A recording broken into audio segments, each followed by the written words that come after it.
Go. Hey there. So welcome back to another Queer Money follow-up. Yeah, as you can probably tell, we're doing today's a little bit earlier than normal. It is a beautiful day here. We got plans. Yep. It's a beautiful day here in Las Vegas. John and I moved to Las Vegas in June. Haven't done a whole lot. We really want to get outside and do more, but obviously because of COVID and all of the other shit, And 115-degree weather right. in June. We've kind of sequestered ourselves inside for the most part, and we are taking our bikes to a bike shop to get fixed so we can start riding our bikes more, because the weather is definitely getting into the 60s and 70s during the day here, which is perfect for riding bikes before the heat comes. But we live in the northern part of downtown, and we're going to walk about 2 miles, mile and a half, I think maybe, to the Arts District, which is full of all sorts of really cool eclectic stuff, lots of stuff that has kind of a queer vibe to it.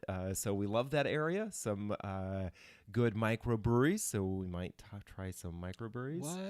There's also a gay bar Dry on the way, so we may hit one of the gay bars on the way. Who knows? What? We haven't talked about this yet. So, That's news to me. So we'll see. But we're recording Conveniently, I'm wearing my Oink hat today. Right.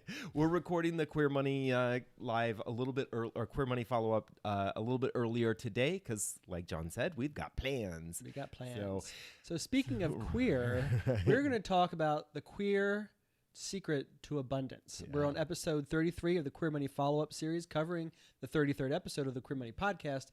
The podcast title was actually "The One Thing Wealthy People Do That You Don't." The kind of segues into the queer secret to abundance. So let us ask you this question. What percentage of millionaires do you think are self-made? Stick around to the end because we're going to share that with you. But meanwhile, if you have any estimates, please share them in the comments below.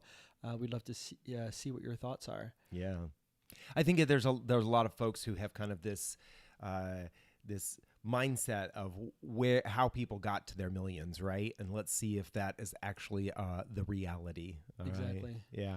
So on this particular topic, we talked about the value of living below your means, and this seems like a very Depression era topic. It's like something that your doily dressed grandmother would tell you to do. It's like live below your means. Although I will say, what's Kamala Harris's stepdaughter's name?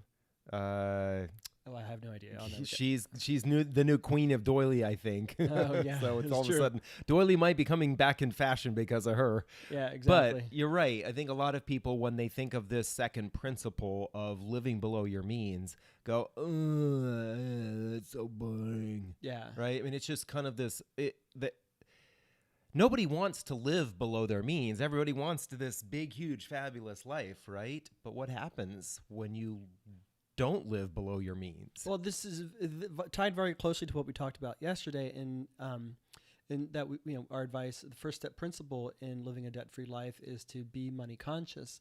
And I think if you're not money conscious, you have this, you're prone to living beyond your means because you're not being aware of how much money you've got coming in and how much money you have going out. And then you layer on top of that all sorts of emotions that so many of us bring to adulthood, not just gay men or the LGBT community, but all of us bring to adulthood, layer all that baggage on top of us. And then it's just, we kind of think that all the happiness and all the abundance is sort of out there. Yeah. It's in the clothing, it's in the expensive clothing, it's in the expensive dinners, it's in the wine, it's in the travel, all this unconscious spending. And that was how we amassed $51,000 in credit card debt. But what's more shocking to us than acknowledging that we had so much credit card debt was how much we were spending to finance that credit card debt. We were spending upwards of $10,000 a year financing that credit card debt.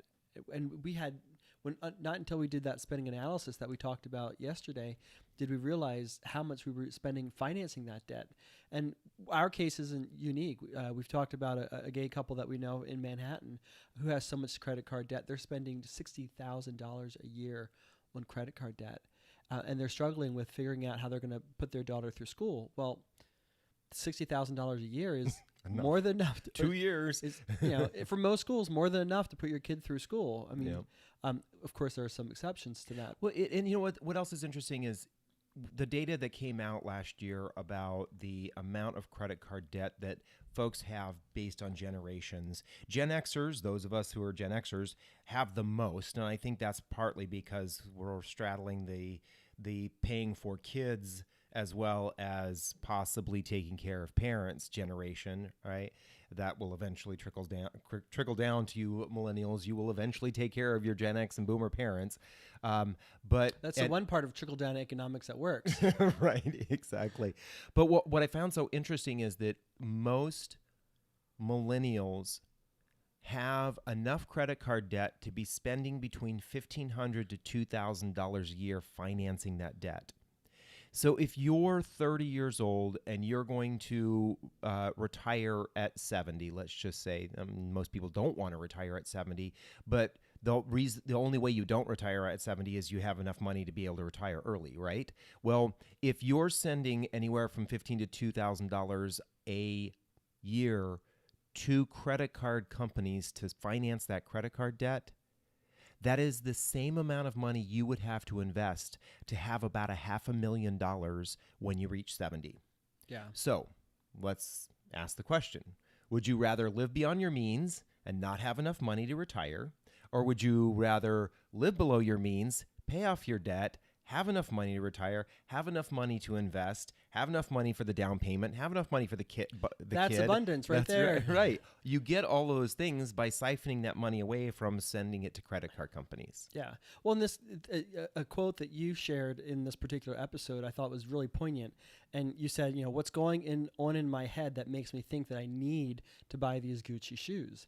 How insecure and unconscious am I that I think that I need to buy these really expensive shoes when I know deep down inside that I can't afford them. What is it? What is causing that? Well, that's not, again, as we said yesterday, that's not an income problem. That's not even a money problem. That is an emotional problem. That's something much deeper. And unfortunately, we don't talk enough in the finance world. I wouldn't say personal finance, but in finance in general, broadly speaking, we don't talk a lot about emotion. And I think that's the very same reason why we saw so many people want to take advantage of Robinhood and GameStop the other week. Yeah. Like, that was all emotion and right. excitement. And so people got swept up in that. Exactly. Even though they had no idea what they were doing, I would argue that most people who tried to take advantage of that had no idea what a short squeeze was. Yeah. But they saw all this news and about a stock just skyrocketing. I want to get in on that. And now they're paying the consequences. Yeah. Well, and mind you, I've never purchased a pair of Gucci shoes, but I have. I had a Gucci swimsuit once, and you liked it. I liked who was in it. Good answer. But I have made purchases that I did for an emotional reason that I couldn't afford, right? Buying rounds of shots for friends at a bar is something that I did on, I don't want to say a regular basis, but at least a couple of times a month, right? Maybe 2 to 3 times a month. And rounds of shots that were $60 to $100, right? Money I didn't have, I was buying rounds of shots. All my friends thought I was being generous, but in reality, I was trying to fix this hole in my soul. I'm going to use that. John hates that saying, the hole in your soul, from whatever her name was, who used to be on Oprah all the time. But that I was trying to fix this hole inside of me that came from this belief that my father instilled in me that I was never going to be good enough. I was never going to be a good enough person. And I think that partly that was because my dad knew I was gay, even though it took me until I was 26 to come out. I think that was drilled into me that I'm not good enough. And then society drilled that into me that I'm not good enough. And I felt that the way for me to be good enough was to show everybody I was a great person by buying them rounds of shots. Some people feel like having expensive clothes or having that beautiful home where you can entertain people and having fabulous parties or taking those vacations. And, one of the things is we have to remember it's not just things. There are experiences that we can do the exact same thing with. Any form of spending where we are spending money that we don't have to get an emotional response from ourselves or from other people is living beyond our means in a very reckless way. And we know that because we did it. For sure. So in a moment, we're going to share with you the queer secret to abundance. Meanwhile, please give this video a thumbs up. Please subscribe to this YouTube channel, and please set notifications on this YouTube channel so that you can join in on the conversation. So what is the queer secret to abundance? Well, this is sort of a play on words, right? Because we're the Queer Money Podcast. We're gay. And this secret to abundance kind of goes contrary to what most people think. And it's the second principle in the 4 principles of a debt-free life. And that is to live below your means. As we explained earlier, we weren't living below our means. And while we had all these things, what surprised us was how much we were spending in credit card interest payments. When we finally paid off that $51,000 in credit card debt, and when we no longer had to finance our credit card debt, costing us $10,000 a year, we had so much more money that we could do to spend. We had much more money to save and invest, and we had much more cash, cold hard cash, that we could actually use to enjoy a good quality of life. We didn't really, we tweaked some things here and there, and by the time we were done paying off our debt, we had realized that some of the ways that we were spending our money wasn't really fueling our soul, wasn't really what we wanted. But even despite taking those things out of the equation, we realized that we had a much better, grander, more abundant life living within our means, below our means, on cash. Well, and one of the really interesting things about this is we all work so we can have money, and we have money so that we can purchase things, right? If we spend every single penny that we have, or if we spend more than the money that we have, we never have money left over. And one of the interesting things about people who are wealthy is not only do they work, but they also have figured out how to put their money to work for them, right? So just think about this. If you had $100,000 sitting in an account, and that account was earning 6% a year, you would have an extra $6,000 a year. That's an extra $500 a month. This is what wealthy people do, is they figure out how to spend less than they make so that they can then turn around and put that money to work. And eventually, that money starts to work so much for them that it starts to be able to replace their job. Right? They make their money start to work for them rather than them solely working for their money. Exactly. So not only do they have the money in which they're working to be able to spend, but they also have the money that their money is making to be able to spend. And if you don't learn how to live below your means, spend less money than you make, then you will be stuck in the cycle of always having to work.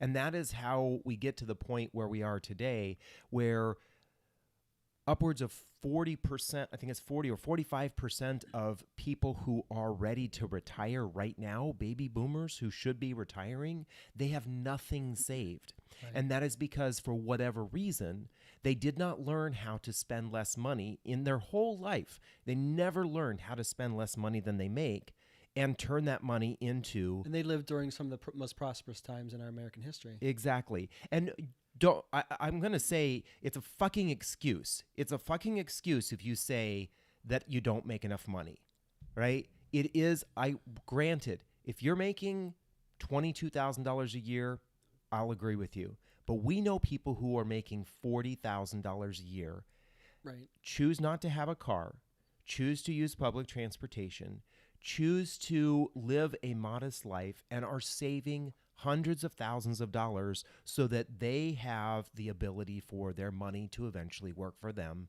and be able to retire. Stop using the excuse that you don't make enough money. Exactly. And because that's why sorry, go ahead. I was just going to say, because that's the vast majority of us get stuck in this excuse. I don't make enough to do X, Y, or Z. I don't make enough to invest. I don't make enough to save. Well, if you believe that, you'll never do it. Right. Stop believing that, because you can do it. Even if you don't make enough, even if you think you don't make enough, that should be more of an encouragement to say, how can I make the little bit that I'm earning work harder for me? So it's not just all about me running on the hamster wheel. It's, let me take some of this money and let's use it in such a way so that I don't have to continue to run so fast. And over time, as I continue to put that money, what I'm talking about is funneling that money towards savings and investing. As over time, the more money I have saved in savings and in investments for myself, the slower and slower I can run on that hamster wheel, and maybe at some point I'll be able to bounce off. Yeah. But if I constantly keep saying it's purely an income problem, there's nothing I can do about it, and I'm not going to rein in my spending, then you're just exacerbating the very problem that we're talking about. And this is why we encourage people, if you listen to episode 227 should be easy to remember, of the Crib Money podcast. If you're like 40 or you're 40 years or older. Everybody loves that show, no matter how old or young you are. But that's why we encourage folks on episode 227 of the Crib Money podcast to, as soon as possible, leave the spending class and join the savings and investing class. Right. And that's why we asked the question at the very beginning: what percentage of millionaires do you think are self-made? Well, most of them are, and most of them are self-made because they've done a couple of things. One, they at some point or another, they either never or they stopped spending more than they made. They made sure they were saving and investing as soon as possible. Two, they were saving and investing, making their money work for them in the economy, in the market. And in many cases, many of them started their own business, either full or part-time. Right. Many of them made investments in real estate. It's all about diversification and getting your money to work for you, and not just trading your time for dollars. And so many of us are stuck in this hamster wheel of just trading time for dollars. Right. So that Fidelity study showed that 88% of millionaires are self-made. These are individuals that started with nothing. They did not get anything from their families. They were not rich, privileged kids who just turned around like Donald Trump, turned around and took that money and made a bunch more money with that. These are individuals who started with nothing and then were able to, as John said, slow the hamster wheel down by living on less than they were making and turn that money into money that could work for them. You can do it too. Exactly. So you have to ask yourself the question, whatever your version of Gucci shoes are, what's going on inside your head that makes you think you need to buy X, Y, and Z, even though you might not be able to do so? Which is a good question as we head out to the Arts District. The Arts District and downtown. John wants to buy a piece of art. Yeah. So no, we have to. It's not just art, right? I mean, how much are we going to spend on drinks? How much are we going to spend on food? All that plays into us living the life that we have chosen to live so that we have $1 million in our retirement accounts. Exactly. So thank you for joining us for another Crib Money follow-up. Here's your Crib Money follow-up takeaway from this episode. Get your copy of the 4 Principles of a Debt-Free Life there's a link in the description below. Then let us know in the comments if you haven't paid attention to the very end, and shame on you if you did, and I don't know how you got to this point anyway. What percentage of millionaires do you think are self-made? Yeah. And then join us tomorrow for episode 34 of the Crib Money podcast follow-up when we cover episode 34 of the Crib Money podcast titled Cash is King. Principle number I might be queen, 3. but something else is the cash. Exactly. Finally, thank you for, please give this video a thumbs up. Please subscribe to this YouTube channel, and please set notifications on this YouTube channel so you can join in on the conversation. Thank you, and we will see you tomorrow after we spend the day in the sun.